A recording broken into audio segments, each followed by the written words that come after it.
Probation બદલી બઢતી સળંગ નાઇટ ડ્યુટી જેવા પ્રશ્નોનું નિરાકરણ લાવવા આજે સુરત આરટીઓ હડતાળ પર ઉતર્યા। સામૂહિક રજા પર ઉતરવાના નિર્ણયને પગલે અરજદારો અટવાયા હતા। ગુજરાતમાં આરટીઓના મોટર વ્હીકલ્સ ડિપાર્ટમેન્ટના ટેકનિકલ ઓફિસર એસોસિએશન દ્વારા પડતર પ્રશ્નોનો ઉકેલ નહીં આવતા આંદોલન શરૂ કરવામાં આવ્યું છે।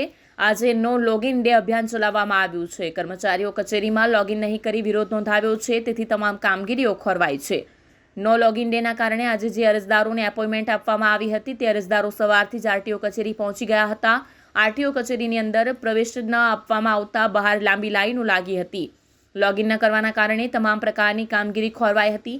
અહીં આવેલા અરજદારો 2 કલાક સુધી લાઇનમાં ઊભા રહ્યા બાદ હડતાળની જાણ થતાં રોષ વ્યક્ત કર્યો હતો। સીડી પટેલ, સહાયક મોટર વાહન નિરીક્ષક, વર્ગ 3।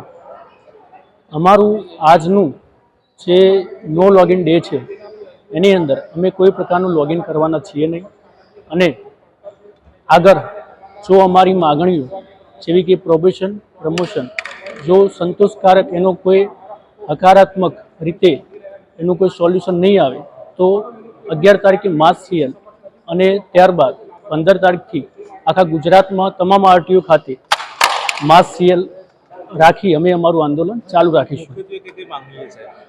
મુખ્યત્વે અમારી જે માગણીઓ છે એમાં પ્રોબેશન, પ્રમોશન અને જે નાની નાની વાતોમાં જે નોટિસો આપીને જે લોકોના પ્રોબેશન, પ્રમોશન અટકાવી રાખેલા છે એનું હકારાત્મક ડિસિઝન લઈને એનું સોલ્યુશન લાવવામાં આવે એ અમારી મુખ્ય માગણી છે।